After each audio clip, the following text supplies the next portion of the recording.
Good morning, students. Today we are going to start lecture number 2 of chapter 4 solid state. It is for class 12 CBSE and RBSE and subject is chemistry. देखिए कल जो first lecture आपको डाला था उसमें हमने क्या पढ़ा था, उसमें हमने देखा था कि we have discuss about the कि जो सॉलिड होते हैं वो क्या होते हैं, हाईली डेंस होते हैं, लेस कॉम्प्रेसिबल होते हैं, रिजिडिटी जिनकी हाई होती है, एक क्लोज अरेंजमेंट होता है उनमें, ठीक है। जो कॉन्स्टिट्यूएंट एटम्स होते हैं उनका अरेंजमेंट पास पास होते हैं। सॉलिड तो बहुत सारी चीज़ें होती है जैसे ग्लास, रबर एक्सेट्रा, ठीक है। फिर हमने उनको क्लासीफाई किया था, क्लासीफाई में हमने क्रिस्टलाइन और अमार्फस बताया था, जो ट्रू सॉलिड थे वो क्रिस्टलाइन थे, ठीक है। फिर उसके बाद हमने उसको और क्लासीफाई किया था किस चीज़ के आधार पर कि उनके बीच में फोर्स कैसा है, उनके मेल्टिंग पॉइंट, बॉइलिंग पॉइंट कैसे हैं, ठीक है। तो जो हमने जो नेक्स्ट क्लासिफिकेशन किया था क्रिस्टलाइन सॉलिड्स का, उसमें हमने एक तो मॉलिक्यूलर सॉलिड्स किए थे, एक आयनिक सॉलिड्स किए थे, एक मेटालिक किए थे और एक किए थे कोवलेंट, ठीक है। आज हम उसके आगे का पार्ट पढ़ रहे हैं which is the main chapter, okay.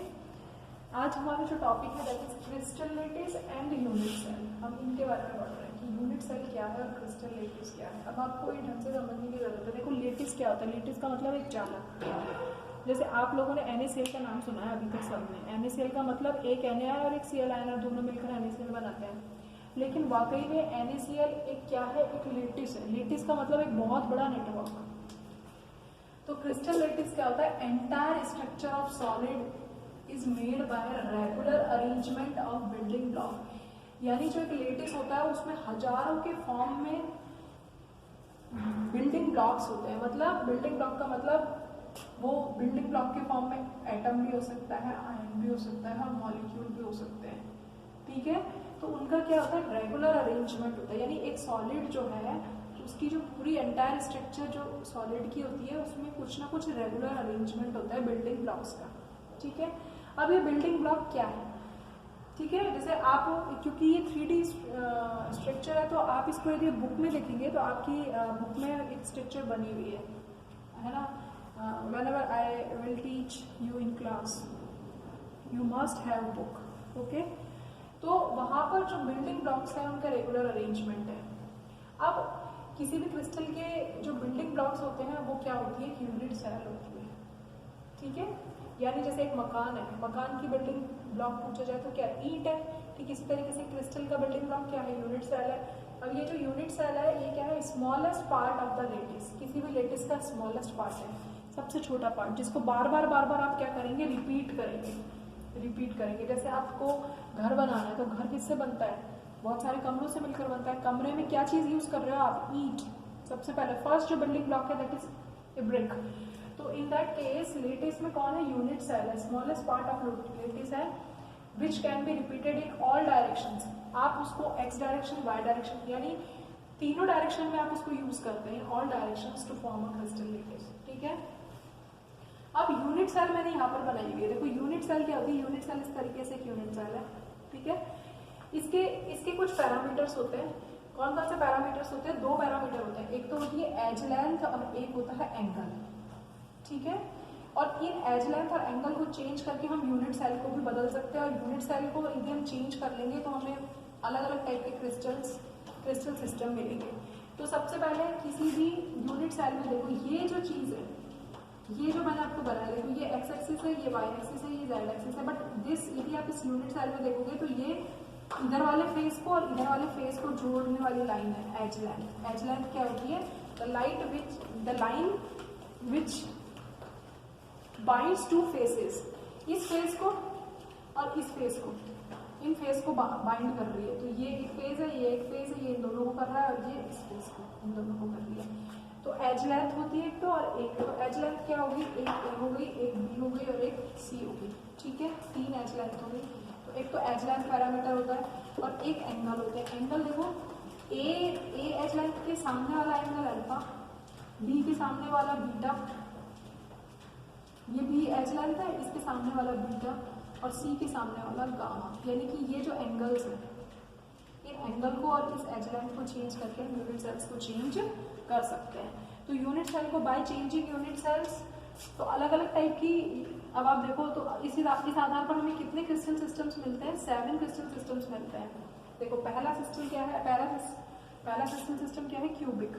Cubic में देखो एज लेंथ कितनी रहेगी, तीनों लेंथ बराबर रहेंगी और एंगल कितने रहेंगे, 90। ये आपको लर्न करना है, ठीक है। सेकेंड होता है टेट्रागोनल। टेट्रागोनल में क्या होगा कि बी और सी एज लेंथ इक्वल नहीं होगी, यहाँ पर ये तीनों इक्वल है। ये मैंने थोड़ा सा ऐसे बना रखा है, लेकिन इसको हम ढंग से बनाएंगे तो इस तरीके से बनेगा, क्लियर। तो जब B is not equal to C तब टेट्रागोनल हो गया, ये लर्न हो गया। पहले ये सारी चीजें बराबर बराबर है, इसमें B is not equal to C।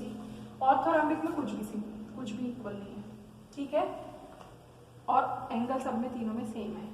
तो क्यूबिक, टेट्रागोनल और ऑर्थोरॉम्बिक में तो कोई दिक्कत ही नहीं होनी चाहिए। फिर उसके बाद आपके पास आता है मोनोक्लिनिक। मोनोक्लिनिक में देखो एंगल तो बिल्कुल सेम वही रिपीट हो रहा है, ठीक है, मतलब एज लेंथ तो बिल्कुल सेम वही रिपीट हो रही है, लेकिन एंगल जो है वो beta is not equal to 90, ठीक है। फिर उसके बाद आपके पास हेक्सागोनल है। हेक्सागोनल में देखो क्या है, हेक्सागोनल में बस बिल्कुल जस्टिस को ये रिपीट हो रहा है वापस से कि B is not equal to C। और हेक्सागोनल आपको पता है, हेक्सागोनल में एक एंगल कौन सा होता है, गामा वाला जो होता है। ये जो चीज है ना, ये दोनों चीजें बहुत इंपॉर्टेंट है, ये 120 का होता है, क्लियर। फिर उसके बाद नेक्स्ट होता है रोम्बोहेड्रल। रोम्बोहेड्रल क्या है, रोम्बोहेड्रल बिल्कुल वैसा ही है, देखो alpha is equals to beta, ये edge length is same but angles are same but that are not equal. तो यहाँ पर ये जो तीनों चीजें ये याद करनी है, क्लियर, ठीक है।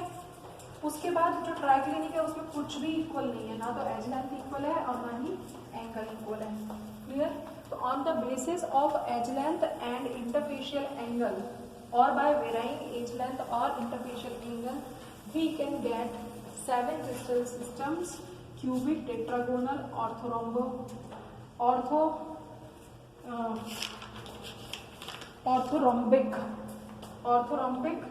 monoclinic, hexagonal, rhombohedral and triclinic. Okay, so you must know these crystal systems, clear।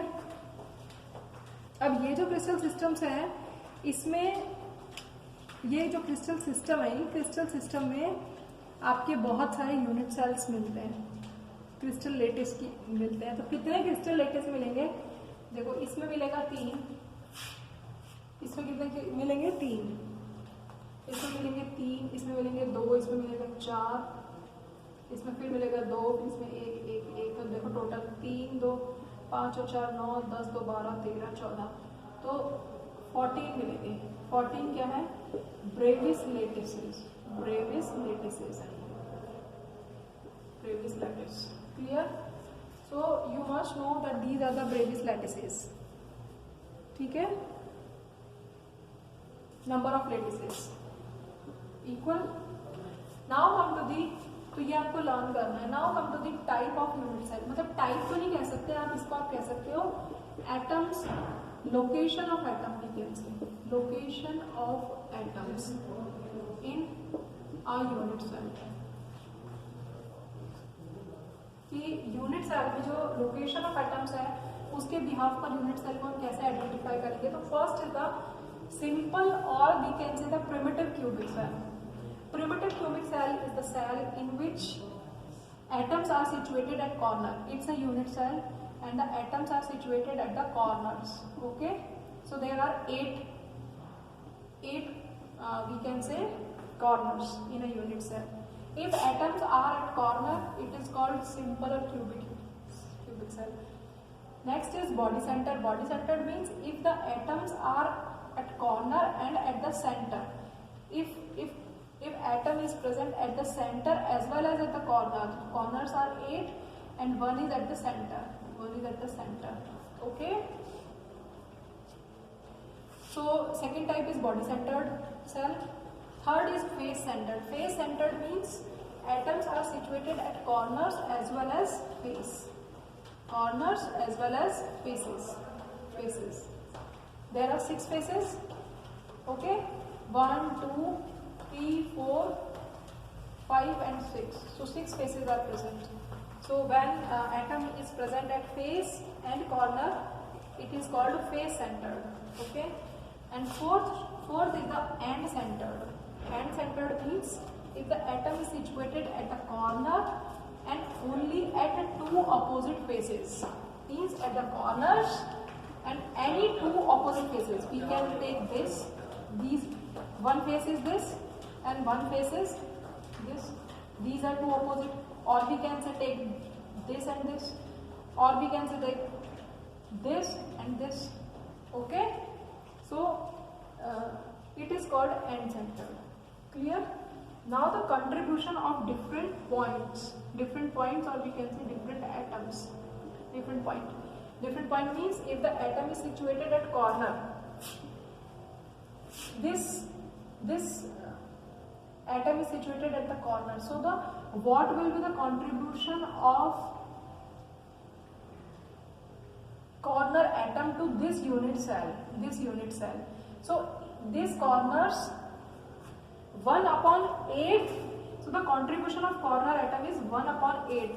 It is only 1/8 part is in this unit cell and remaining is outside. Okay. So it is very, very important. If the contribution of face atom, face means if atom is present at face, for example this. So what will be the contribution of this? This will be half in this cell and half is in the above cell, in other cell. So its contribution will be half. Okay. If the atom is present at the body center, so its whole contribution will be there. So contribution of body center will be 1. Okay, and another is contribution of edge center. Okay, so edge center's contribution will be 1/4. Because how many edges are present? This is the edge. There are 12 edges. One edge, 2 edges, 3 edges. This is 4 edges, then 5, then 6, then 7, then 8, then 9, then 10, then 11. 1, 2, 3, 4. 4 edges. 5, 6, 7, 8, 9, 10, 11, 12. So 12 edges are present. So its contribution will be 1/4. And now come to the total number of atoms in corner. Total number of atoms. If we have a cell, how many number of atoms are present in simple cubic? A single corner provide 1/8. So how many contribution will be? Its total will be 1. Because there is no atom present at face and in center. In BCC, there are 8 into 1/8. It is equals to 1 plus BCC में 1 is at body center. So total number of atoms is 2. Okay. In face, single atom's contribution is 1/8. So all corners atoms contribution will be 8.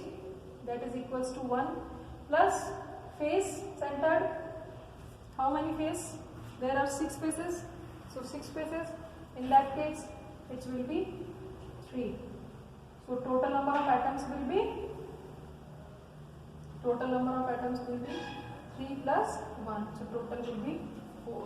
So it is all about crystal lattices, unit cells, and location of atoms in a unit cell, and contribution of different points to the unit cell, and total number of atoms present in a unit cell. Thank you.